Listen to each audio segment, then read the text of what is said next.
السلام علیکم اسٹوڈنٹس. تو آج ہم 7ویں جماعت کی درسی کتاب میں سے سبق پڑوسی کا حق پڑھیں گے. تو ذرا غور فرمائیں.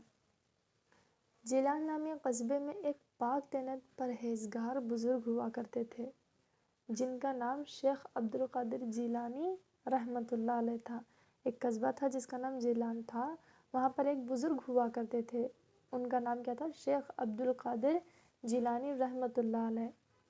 شیخ عبدالقادر رحمۃ اللہ علیہ کا سارا وقت یا تو عبادت و ریاضت میں صرف ہوتا یا مطالعہ اور اسی طرح کی نیک مشغولیات میں. اسی طرح اپنا سارا وقت کیا کرتے تھے؟ عبادت میں یا ریاضت میں محنت کرتے تھے. آپ کے پڑوس میں ایک شخص ہر دم آپ کو تنگ کرنے کے در پہ ہوا کرتا تھا. شیخ عبدالقادر رحمۃ اللہ علیہ کے پڑوس میں ایک شخص تھا جو ان کو بہت تنگ کرتا تھا اور ہر وقت موسیقی کے شور و شغب سے آپ کی عبادت میں خلل ڈالنے کی کوشش کرتا تھا.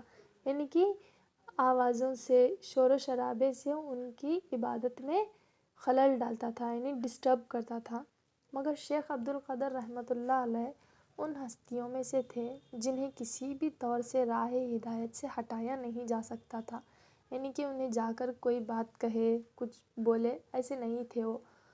پڑوسی اپنے شغل میں مصروف تو شیخ صاحب اپنی عبادت میں غرق رہتے.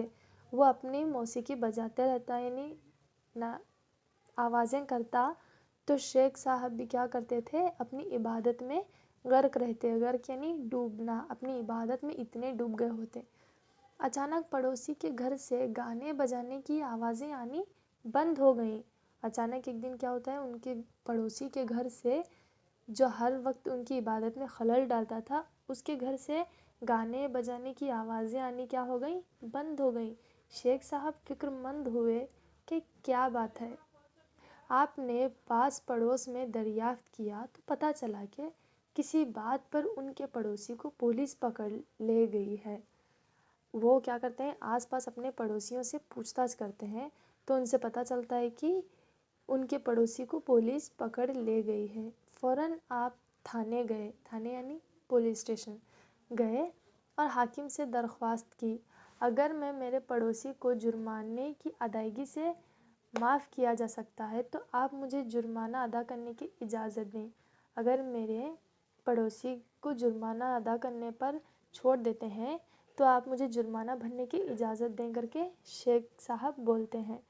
لہٰذا حاکم نے اس کے کاغذات طلب کیے، جانچ کی اور شیخ صاحب کی درخواست کو قبول کرتے ہوئے پڑوسی کو رہا کر دیا.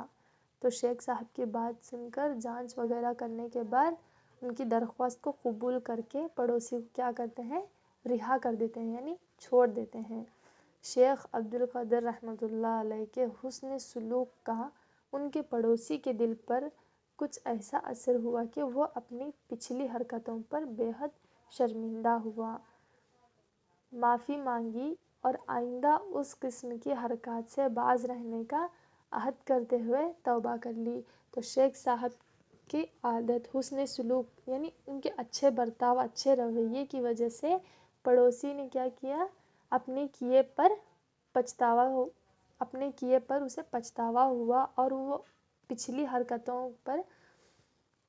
حرکتوں کو دوبارہ نہ دہرانے کا عہد کر لیا اور توبہ کر لی.